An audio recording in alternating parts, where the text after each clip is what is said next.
Hi everyone, how are you today? Thank you so much for joining us. My name is Kiri and I work at the University of Manchester in the Career Service. And I'm really pleased to have here with me today Anne Akello to talk to you a little bit more about diversity and inclusion in the workplace. So a little bit more on what's on the agenda today.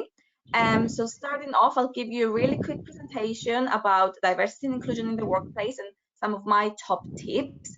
Then following on, Anne will give you another presentation about what she does and give you an overview of her role. And then following that, we'll be opening up the floor to Q&A, and then it'll be an opportunity for you to share your own thoughts and experiences as well. So I'm gonna turn my camera off now so I can let you concentrate on the slides, but I'll turn it back on later during the Q&A so we can have a bit of a discussion then.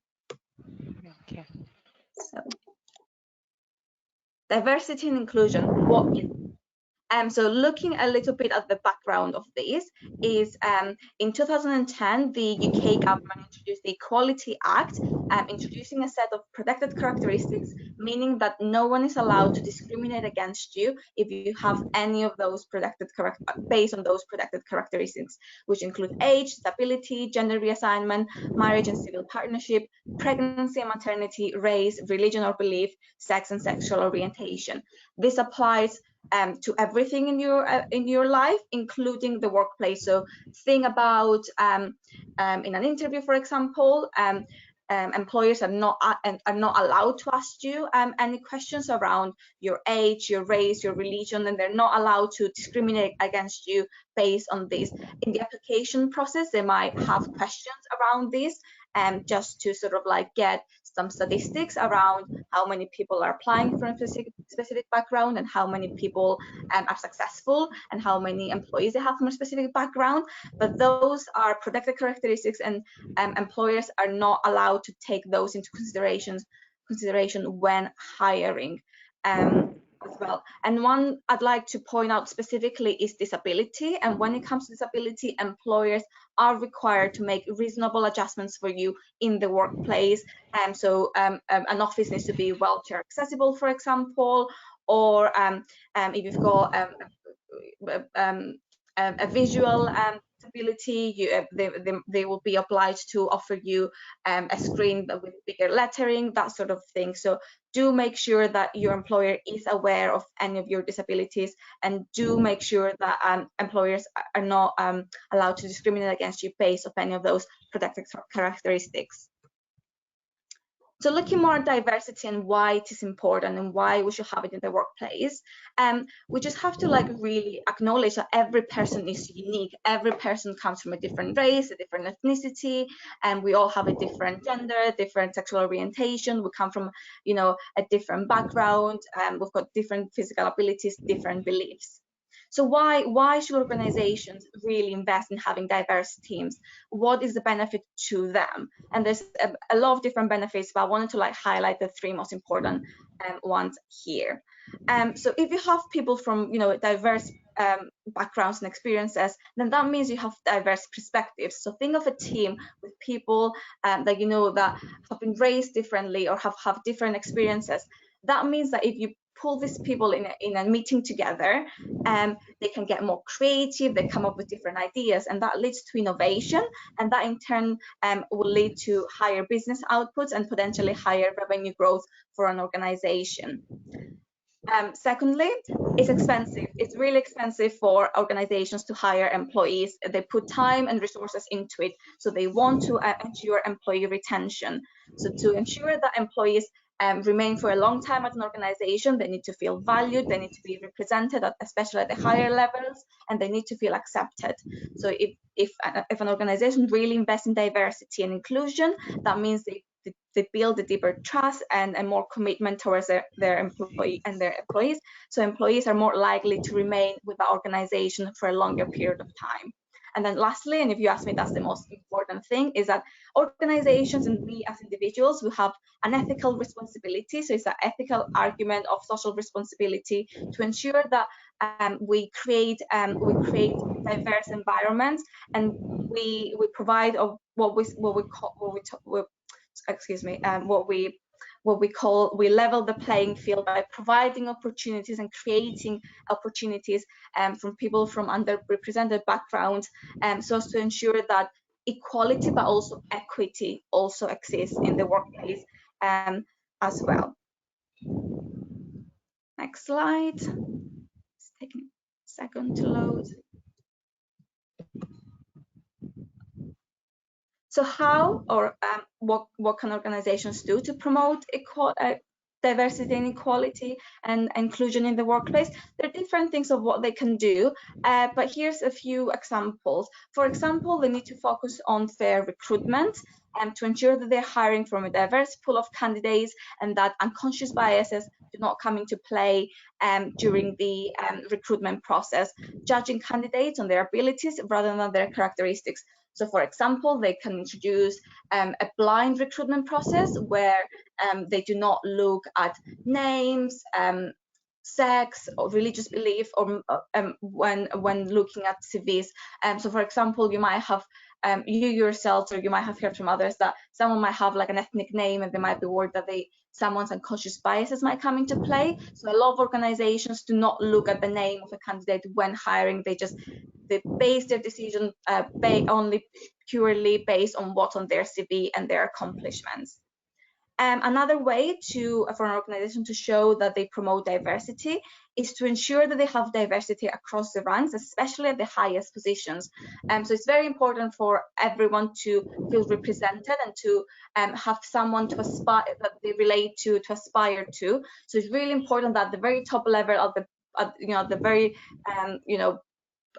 board, to have like a board of directors, for example, that have a very diverse like pool of colleagues there for different opinions to get heard and different opportunities to get created for everyone.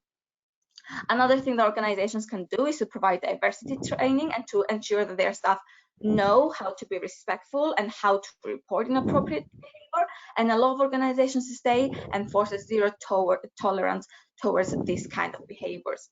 Another thing that a lot of organizations, including the University of Manchester, do is they provide bespoke mentoring programs to ensure that everyone has someone to talk to discuss their own individual circumstances, to exchange ideas, and then to help their own professional development by breaking some of those barriers. And then really briefly, I want to touch on a couple of practical examples on what you can do in the workplace, but even now during university, to ensure that you're being more inclusive in the way that you work with others. So I want to focus on two things today: inclusive language, and then later on the next slide, we'll focus on different kinds of like holidays and celebrations. So one thing to keep in mind is titles. So you can use make sure you use the correct title for someone: doctor, professor, which are genderless. But also keep in mind that for women, for example, you may want to favor using the word Miss instead of Miss or Mrs., which does not take into consideration someone's marital status. So that's just a way of not making assumptions, especially based on age, whether someone is married or not. But it's also a nice way of, not letting a woman get defined whether they are married or not as well. Another thing that you might want to use is to, again, use less gendered words like spouse and partner instead of husband and wife, children rather than son and daughter, parent, guardian rather than mom and dad. Especially if you work at a school, you can never tell like how someone's family is composed of. Someone might have like two moms, someone might have just one grandma that they're growing up with, someone might have just a guardian. So you want to use generic terms to make everyone feel included and not left out or singled out. Also, you might want to avoid what we call coded language or harmful phrases. So for example, words like blacklisted that, carry that negative connotation that anything with the word black is bad, anything with the word white or fair is good. You might want to avoid phrases like radical Islam, where it groups, it creates an impression about a whole religion. And then you might want to avoid like sexist phrases like someone throws like a girl or men don't cry as well. That again builds that impression that, different sexes or genders, have different characteristics or, they're quite different, and a girl cannot be strong, a man cannot be emotional. And again, try to think of, how assumptions that you make in terms of in terms of jobs. Why do we always default to the term policeman? Why do we always assume that truck drivers are male? Why do we always assume that teachers are female? Do not let a job, do not identify a job with a specific gender, for example. When you don't know the gender of someone, you can use generic and neutral language like they and them. So for example, when I receive an email from a student, when someone says, "Oh, can you please help the student below?" If I were to respond, I'd say yes, of course, I'd be very happy to help them, even if I can make an assumption of their preferred gender based on their name. But keep in mind that, if someone is called Maria, does not necessarily mean they identify as female. And also you've got names like Alex that can be both male and female. So it's better to be inclusive and then to use that gender neutral language. And another thing that you can do, just to show allyship as well, is to add your preferred pronouns in your email signature, just to help others know how you identify, but also for people who identify within a different gender compared to their sex, just to show that you're very accepting of that and you do respect that. So add your preferred pronoun to your email signature. So he, him if you identify as male, she, her if you identify as female, or they, them if you identify as non-binary. Lastly, I want to focus on another top tip for you on how you can be a little bit more inclusive. So we all, observe different religious holidays or different celebrations, or depending on our own experiences and background, we focus on different things as well. So I know that a lot of the Western countries, for example, can be very Christian focused. So a lot of the national holidays coincide with Christian holidays, like Christmas. We had like Good Friday and Easter Monday bank holiday just last week. But keep in mind that different religions do have different holidays as well, and do make a note of them in your own calendar, and do wish your colleagues accordingly. So keep in mind that Hinduism, like Sikhism, they celebrate holidays like Holi or Diwali. Judaism, they will celebrate Yom Kippur or Hanukkah.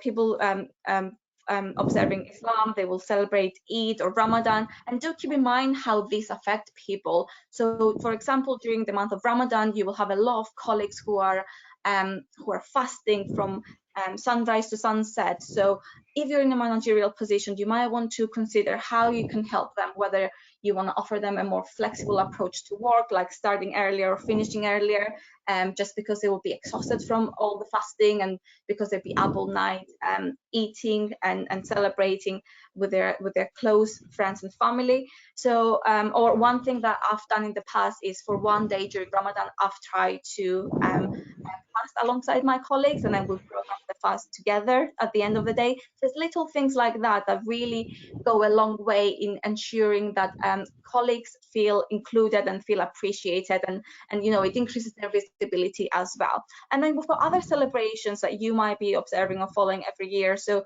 do keep this in mind as well. So we've got Black History Month in October. We celebrate LGBTQ plus History Month in February. We've got a Pride Parade in Manchester every August, for example. We've got Wear Red Day every year to combat racism. We celebrate International Women's Day, so to celebrate the achievements of all the wonderful women in the world. And we do have International Men's Day as well. And then think of how different cultures and different regions in the world might be celebrating different festivals as well. So we've got the Chinese New Year or the Lunar New Year in other Asian countries taking place every year in January or February, depending on the year. So do keep these dates in mind, add them to your calendar, wish your colleagues, and just be a little bit more aware that it's not just your own celebrations, but we all work in multicultural environments. So make sure that everyone's feeling included. And then one thing that I want to end with is, I know a lot of our students do want to go into very ethical and work for very ethical organizations, and do care a lot about diversity and inclusion. So read between the lines. Make sure that you do your research into an organization before applying, and ensure that an organization is not just saying that they value diversity and inclusion, they have it down as a core goal for them. And then a lot of their actions are not just performative, they really walk the talk. They really take the time to ensure that diversity and inclusion is part of of their agenda. So do not be afraid to hold organizations accountable. Do not be afraid, if you work for an organization, to question it, to make suggestions about what they can do to improve. And then lastly, if you do work with an organization and you do have a lot of colleagues from diverse cultures and backgrounds, make sure you support each other. If you have a privilege, make sure that you use that privilege to amplify their own voices, and to make sure that underrepresented colleagues have access to the same opportunities as you. So lastly, moving on to the last slide, I wanted to reassure everyone that at the University of Manchester Career Service, we do take equality and diversity and inclusion seriously. So if you want to find out more, please visit our website, and we do offer bespoke resources to anyone who may be struggling with that. We've offered bespoke advice. Just to ensure that everyone has access to the same level of opportunities. And one more thing I'd like to point out is if you feel like you've got a disability or a mental health concern, please do disclose it to us, because again, you can access bespoke careers guidance, appointments, resources, and opportunities specifically tailored to your own needs. So that's all from me, a really quick overview and some tips from you. Moving on, I'd like to hand over to Anne for her presentation, and I've put a little bit of a background there about who Anne is and what she does, and I'm sure she'll be sharing more later herself. And then after Anne's presentation, we'll move on to the Q&A. Anne, are you happy to make a start on your presentation? Hi, everyone. Thank you for giving me this opportunity to share with you my experience, but also from a personal note, my story and journey on gender diversity and inclusion in my organization, not just in my organization, but also I think it cuts across where I went to university in the UK and also working with other organizations across the UK. Before I go on, I just wanted to say that gender diversity and inclusion is a very fundamental issue, and that is pressing, especially when it comes to what we do and what organizations have to take into consideration. Not just organizations, universities, and every one of us plays a role in enabling GDY, call it GDY. So I joined MAG last year in March. I was coming from another organization. I've worked in the sector for over 12 years. Before I came into the UK, I'm Ugandan. I worked for the UN and mostly implementing gender-based violence of programming in the structures we worked in rural context of northeastern Uganda. I now changed my mind. I wanted to sort of come to the UK and get further education. So I joined the University of Wrexham, and then from there I joined Bradford University, where I did a conflict security and development course.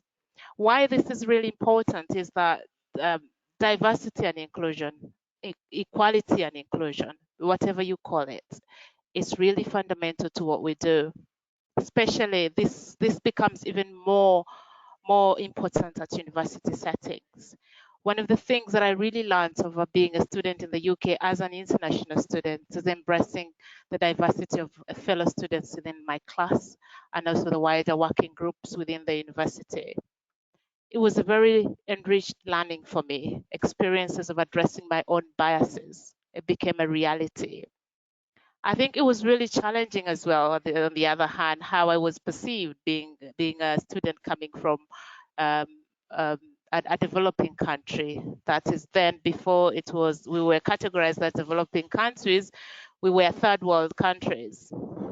This is really important because it has to do with how all of us have been shaped, whether in our societies, in our communities, in our families, but also in our institutions, in where we go to school, we learn right from childhood how our parents view what other societies are, what your religious institution will teach you, or even an institution like schools.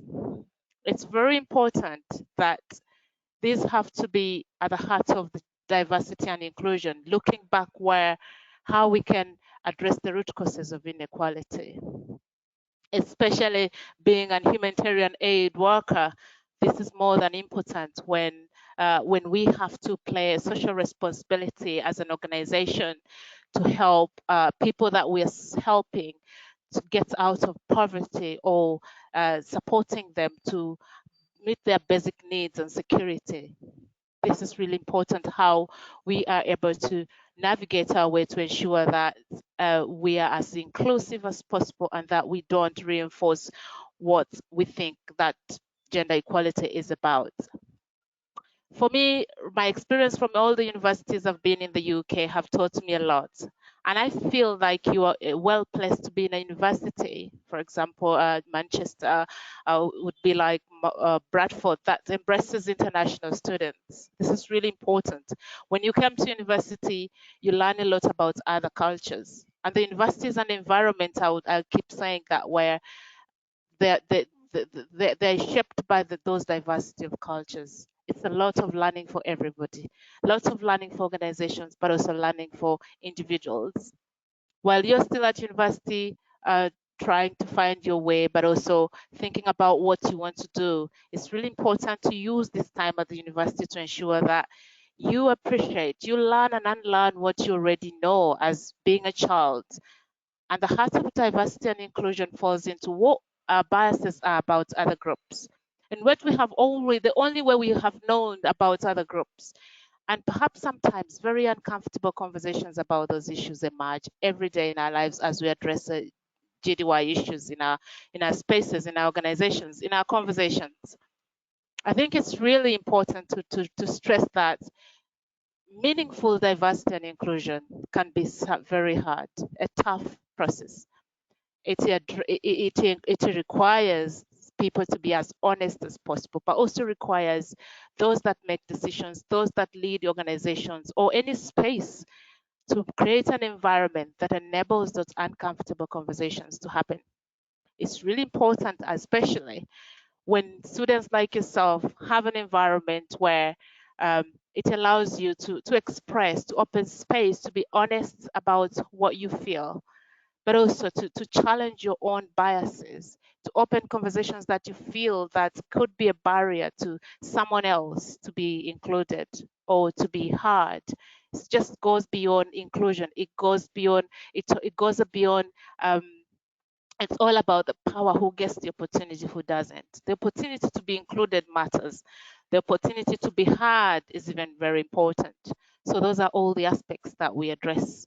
So that's my journey, and that's the kind of things that I really do. So I joined MAG last year, and as a global gender advisor.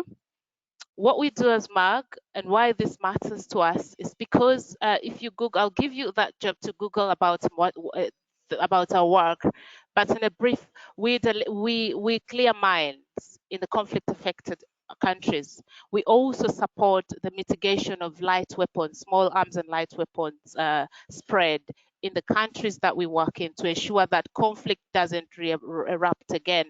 So really, we work in the most difficult countries context. We work with communities. Sometimes some of them live in refugee camps. We work with governments to ensure that we address these issues at national level. Our partners are our key partners as national governments, and also a lot of international aid organizations. So why gender is really important for us? It's because when we are at home as MAG, we profess, we talk to our donors, we talk to people who support our work, that we want to help to save lives. But we also want to ensure that we save the lives of many gender groups, as you have heard in the presentation. So the challenge is that the, most of over time, a lot of issues have emerged that the sector, which is we fall under the charity sector, the sector is very good at doing this out abroad, but we're not good at it at home. So MAG is not in isolation. So what does it mean to us that while we profess delivering services and saving lives abroad, we must be an organization that reflects the values of gender diversity and inclusion, and that should be the heart of what we do. So that's my role, to ensure that our decision-making processes are as inclusive.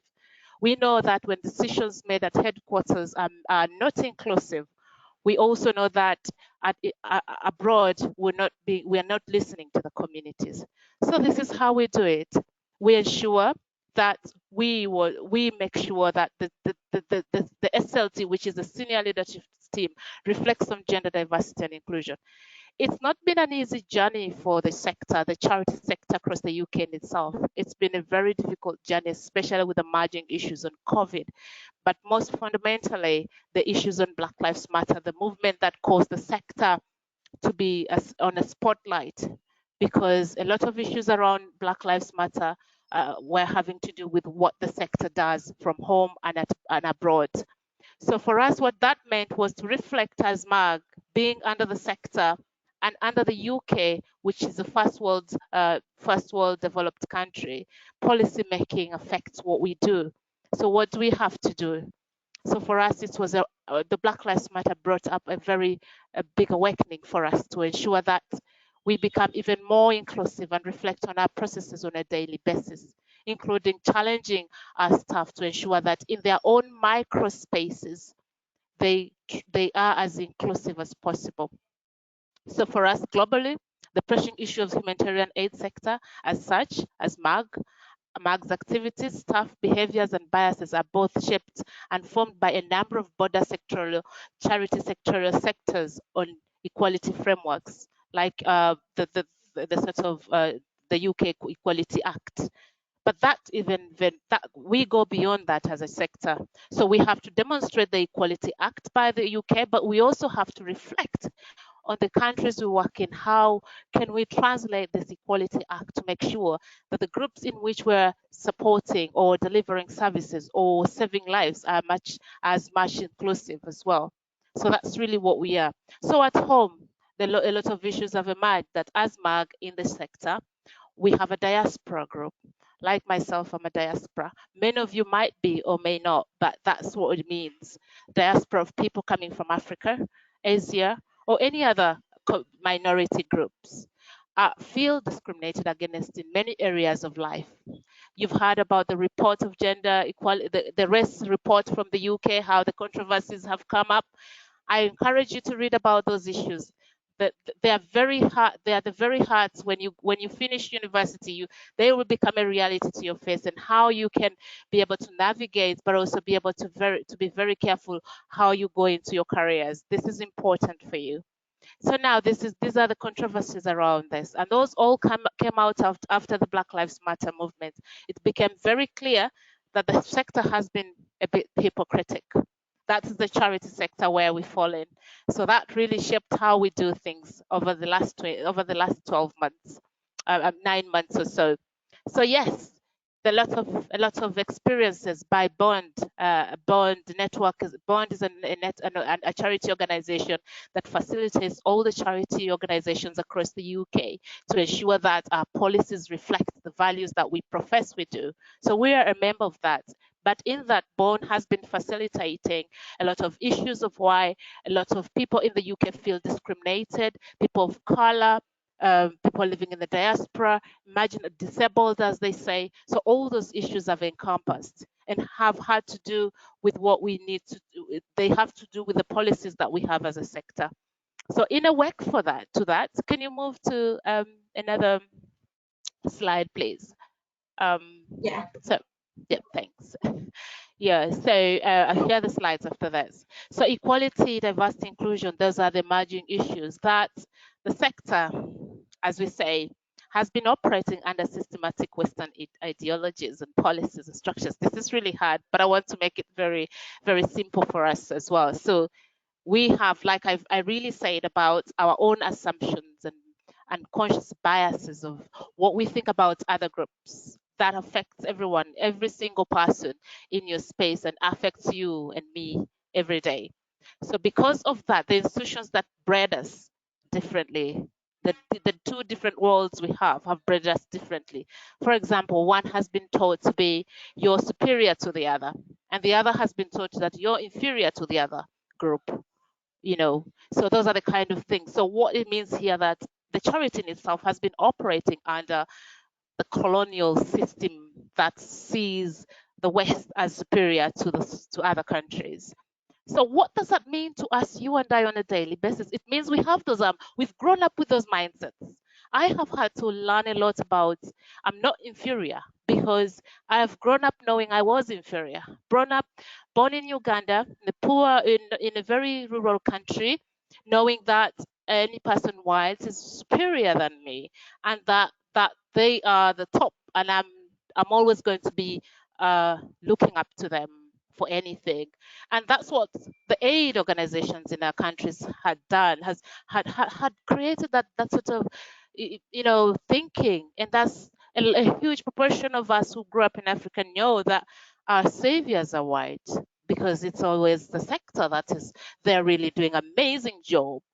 But as you grow up, you go, oh, I think I'm not inferior, and it's difficult to learn. So for me as well, it's been a journey to learn that actually I'm not inferior as I thought, because that kills your confidence to go on to where you want. It kills your confidence to talk about.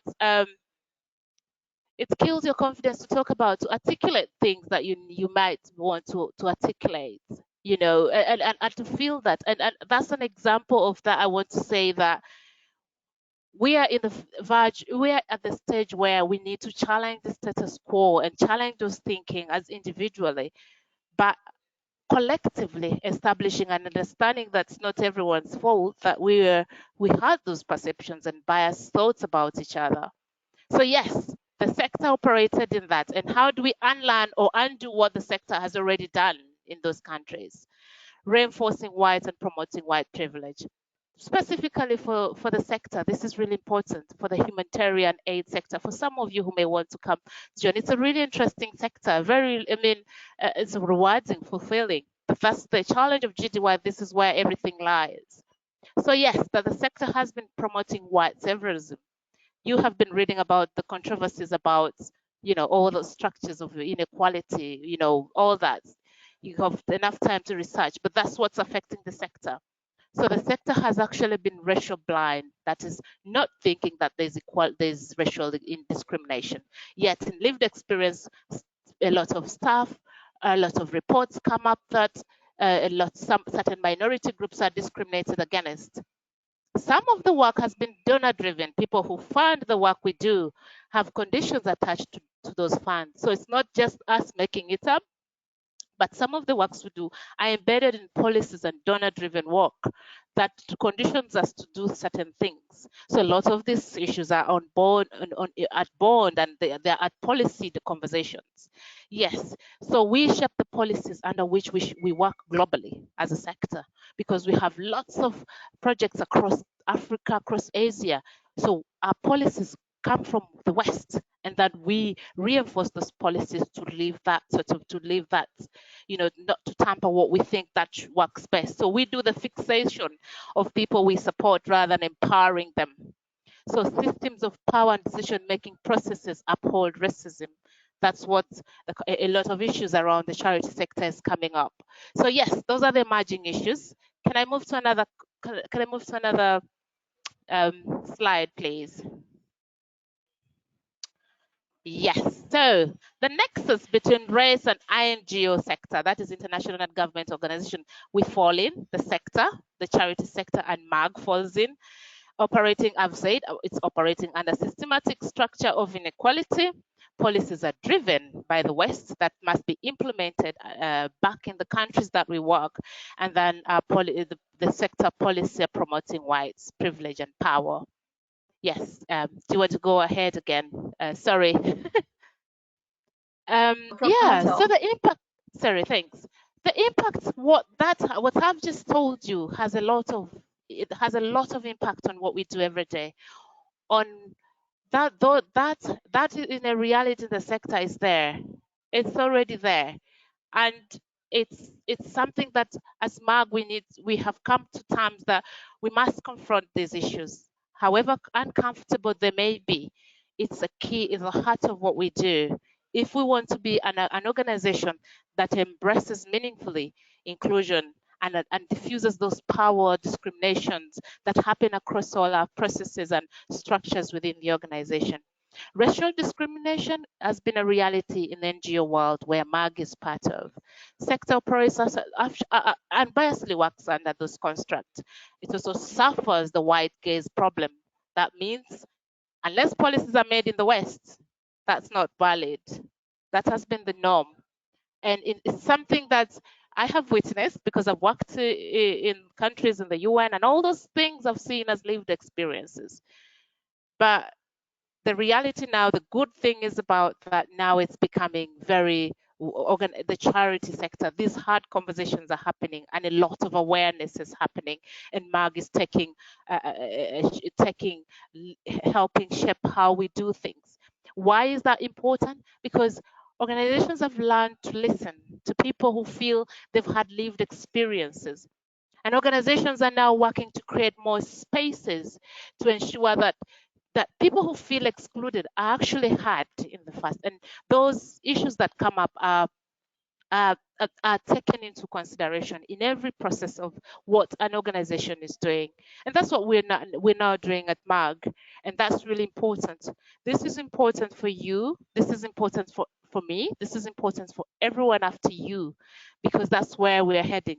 Gender diversity and inclusion has become more than, because we are as this, the benefits that come with it is really important. They're really valid. For example, in the sector, I don't think any organization would do without the lived experiences of people who have actually lived these lives.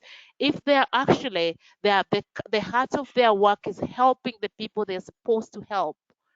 So the benefit of diversity and inclusion and enabling environment for that brings enriched implementation of programs and fulfilling issues that the sector, for example, has to address. And so with organizations that are non NGOs, for example. Yeah, so take me to another slide. Sorry, have to be rude. Yeah, so yes, so the impact, it's been difficult for us to address these issues. It's been a constant journey for us as MAG. Sometimes it's very difficult, and you have to provide a safety space to allow staff members that feel they're victims of this of discrimination in the organization. So it's been difficult to hold these conversations, but we've made a way. We are still on a journey, but one of the key benefit of this is that it builds confidence and trust between the management and the staff, but also helps those that feel excluded to build more confidence to sort of speak up for what they feel should be done. So for us, our policies are shaping to ensure that we are not gender or racial blind. We also make sure that we become as open as we are as we can, to ensure that our statements reflect what we do. We walk the talking, as they say. It's another thing, and another reason to be mindful of organizations. Because of the Black Lives Matter, everyone is writing statements about, yes, we're now gender, we're embracing diversity and inclusion as a core of our values. Sometimes it's not. So you have to be really mindful. If you're going into an organization, you have to research and see, if possible, go into the when you go to the social media where they've put about their statements, see how people have rated and how many staffs have talked about those stories. Those are really very informative ways of understanding if the organization is truly inclusive. So for us, it's been that first we needed to acknowledge that we are part of the sector. We have let many minority groups down. We have been discriminative in our policies and in our behaviors, and we are willing to correct that. So that's what some of the things we have done as a start of everything. That's what we do. And who does that? We really commission the senior leadership team to take on that responsibility, to be at the face of the organization, to acknowledge that. You have to accept to be vulnerable when you want to be an inclusive organization, whether you are a manager, whether you are a brighter student, or it doesn't matter. The heart of it is that as MAG, humility for us is what is working. Humility from the management and from the board and all the line managers having to have them on board is sort of something that we have managed to combat the barriers of diversity and inclusion. As you can see, all those aspects of the barriers of diversity and inclusion are policies and system, the space not to talk about these issues, are priorities versus either we should really tackle the issues of equality or in our decision making processes. Those are the key elements that can become a huge barrier for meaningful inclusion in any space or organization. Kindly move. Yes, our response at MAG, like we said, everyone has a role, and every individual has a role to play in learning and unlearning about what they already grew up knowing. Because again, I tell you, we all come from different systems that raise us, and some of those systems embedded and biasness about other groups. No matter how much we can do as MAG at decision level, how many tools we can develop or resources to help, unless every individual is willing to learn and unlearn about their unconscious bias, it will become even difficult. So for us at SMAG, the first part of it, creating that space, enabling, but also supporting staff to really take on individual responsibilities to challenge bad practice, to make sure that in their small teams, that people can have a space to discuss about these issues and create the safe spaces for groups like women and other minority groups to talk about these issues and how that can be fed in our decision making processes had. So for us at MAG, it's not the HR job alone or the board or the senior leadership team.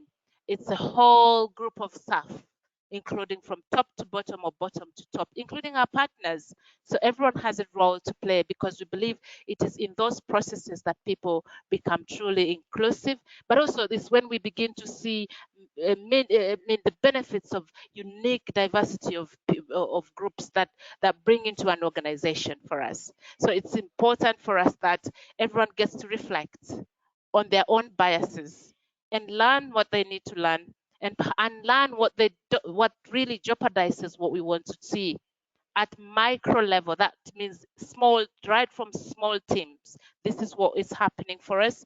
It's a journey, and as we go along, we are learning a lot about this work, and that's truly helping us to sort of awakening our potential to ensure that we had a lot of diversity of innovations that we need as a sector. Yes, and another slide, please. Yes, how we challenge for us, I think it starts with our conversations with our donors, especially those that are attached to us with the funding and conditions. We also talk to our partners that we work with in the countries where we deliver operations. We really advocate for meaningful inclusion. We talk about pushing the values we want in our partnership with the power holders who maybe hold the decisions to allow us to do work in the countries we work in. We also recognize, as part of the management team, to recognize how difficult it is, the people who have felt and have had lived experience on discrimination. The organization acknowledges that and facilitates, supports them to build more confidence, but also to make them visible and to ensure that we account for their contributions in the organization. What we do, one of the hearts of the things is that we're taking shape in trying to remove all the barriers as much as we can.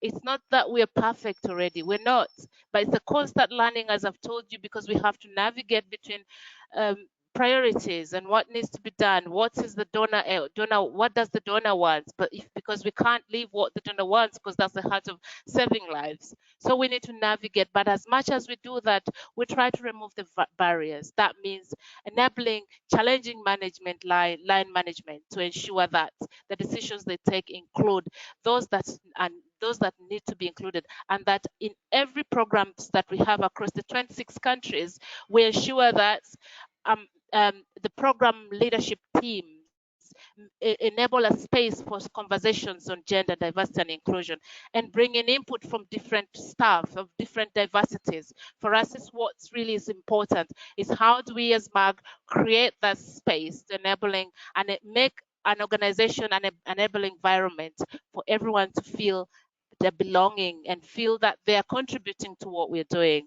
So yes, we've now started appreciating expertise that we know we used not to be. We used to like take for granted. For example, in our countries of our work, we're now beginning more to give more attention to our national staff, to recognize their contribution, to make them visible and build more capacity and confidence for them to take leadership roles. That used not to happen much with us, but I think that's one of the milestones that we see happening across the organizations, which is for us is the heart of what it means to be meaningfully inclusive. Can you move? I think it's the last one, I guess. Yes, so for us, we want to strive to make MAG a place for everyone. It is difficult if given what we do, if we make decisions based in Manchester and not listen to programs, we become an organization that is not inclusive, because at the heart of our work are the people that are in the communities that are affected. They are the ones who understand their context. They are the ones who understand their countries and culture. So for us, it's really important that we listen to those groups of communities across the 26 countries we work in. And when we listen to them, we make decisions based on their views. That is one part of an organization that is inclusive. Imagine we do not listen to them. It means we are reinforcing the already existing inequality gaps that we are faced with in many countries. For the humanitarian sector, gender diversity and inclusion is really at the heart of what we should do on a daily basis. For us, any any ignorant or deliberate actions that don't address GDY is playing hypocrisy. Is where does the power sit? And for us, we know that we have a lot of expertise that are spread in the 26 countries, working as country directors, managers, regional directors, working as program officers. There could be a lot of them coming from the West. But what does it mean for us is to make sure that they are supported to address the biases they carry along in their roles, to make sure that they use their power as decision makers to influence positive changes in the programs, and make sure that they enable an environment in all those programs to ensure that community views are listened and taken into on board for programming. And that's what I do on a daily basis. Work with programs to ensure, reflect that how is your program listening to the diversity of the people that we're supporting? And how are you listening to your team? Diversity and inclusion begins from a micro team. Could be a team of 3, team of 5. We have working groups in universities and organizations. There's nothing. What you're doing at university, you're going to do them in your organizations. If you have a bias about another person, you're being an inclusive. You need a lot of work to do with yourself, and it's every one of us. Sometimes it's not our fault, but sometimes it gets uncomfortable. But it's really important to start learning and unlearning about the biases under diverse gender. And when you do, and you go out to the world of employment, your mindset will be so sober and sensitive to an organization that might not reflect meaningful GDY values. And that's really important for us. I've learned over my time in the UK, working in this as a student in Bradford and other universities in the UK, that diversity brings a lot of innovation. The beauty of uniqueness of cultural diversity enriches an organization, a community, and brings a lot that we had no idea, a lot that we don't know, that people who come from different backgrounds and genders bring. Is something that makes us one and stronger. And for the sector, it's really something that we value and it's the heart of what we do. Thank you. Thank you so much, Anne. I've been listening very carefully. I've learned loads myself, and I've been paying particular attention to the language that you use and the phrases that you use. And I couldn't agree more with a lot of the things that you said, but I've certainly learned loads more myself now. And just to say to the students, please do send any questions that you have in through. I am a little bit mindful of time, so I think we won't have a lot of time for questions. So if any of the students will find it easier to actually unmute themselves us and share their own experiences or ask them questions, we can give it a go. I've never tried to unmute a student on GoToWebinar before, so if you'd rather you unmute yourself, simply share your hand, raise your hand, and I will try to unmute you. Otherwise, please do send your questions through now, or tell us a little bit more about you, where you come from, where you're currently studying, because I know Anne was particularly interested in that, so we could get a bit of a clear idea of who we have here with us today. Please do share your own experiences, and I have uploaded the slides in the handout section if you do need to revisit them later. So yeah, looking forward to your questions. Oh, one question that has come in, Anne, is around the role of government versus the role of charities, and whether you think that the government should take more decisive action, and whether the government shouldn't rely on charities to do this work. It should be a little bit more bold and highlight these issues a little bit more itself. Where do you stand on this? Where do you think that does there need to be a balance, or does the government need to carry a much higher weight compared to the charities? I think it has to be balanced, but I would also think that the government plays a big role in helping shape the charities' approach to GDY. Why it's really important, because if the government stands strong in its values, then the charity, it makes it a lot easier for the charity the charity organizations. On the other hand, regardless of if the government is doing it or not, it's just simply the right thing to do. It's the values we carry as a charity. If you call what the charity and define what the charity is, GDY should be and is actually something natural that falls in it. So while we wait for the government to take meaningful approaches, ownership on that, our work as a charity is to sort of, do we really agree with the government, or we should stand on our ground and say these are the values we must defend. We know that the charity has a power because it challenges the status quo and policies that are made on a daily basis that affect lives at home and abroad. And that's the power that the charity holds collectively. So whether it's going to take time for the government to really play a role meaningfully, that's left for the government. But what we do as a charity is continuously press and stick to the values that we want to see happen across the wider sector, but also in the communities that we serve. Fantastic. So yeah, it's all about applying pressure and highlighting issues, and it's advocacy to bring about change.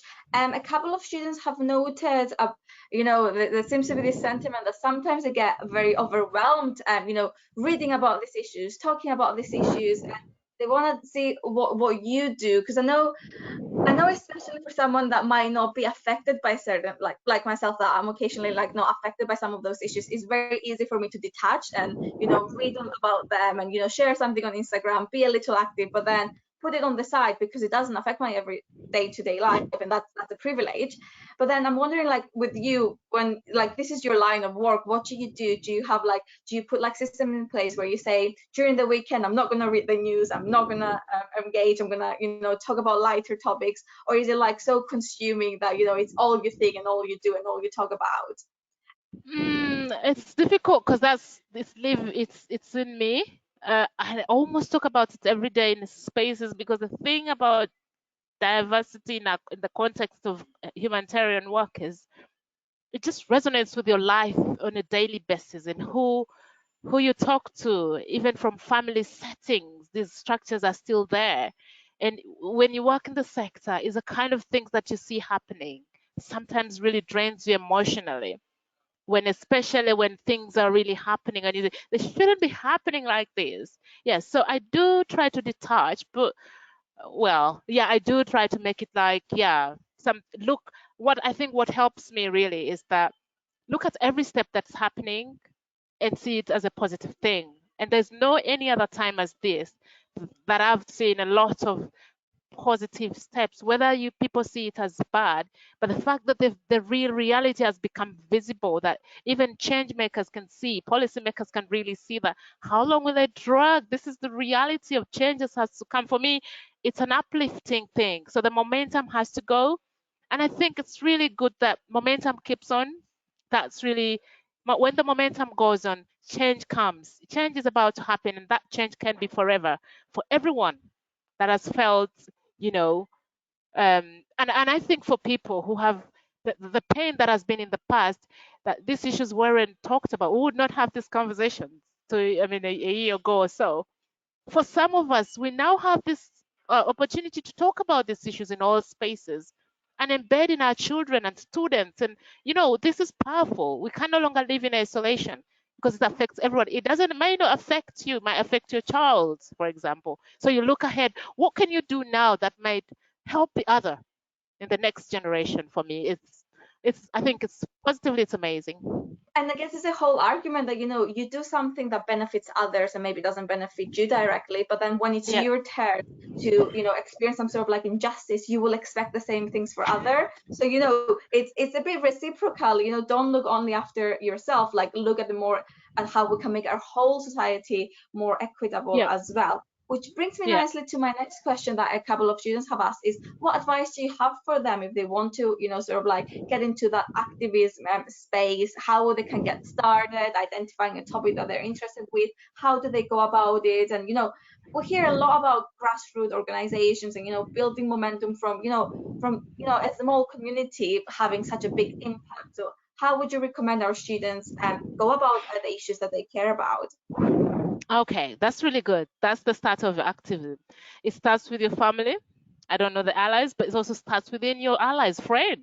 I mean, identify who is passionate with you and reach out. Take the courage to go on the media and reach out.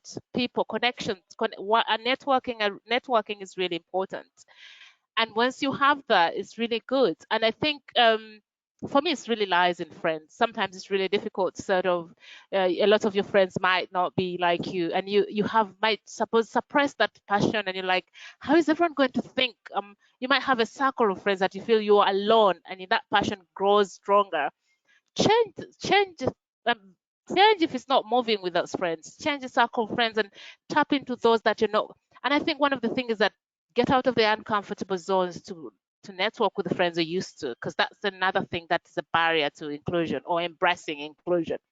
Because you go to parties together, you have this circle of network that has the same, you know you have to break the cycle, reach out to where, and in university, embrace with the people been comfortable with.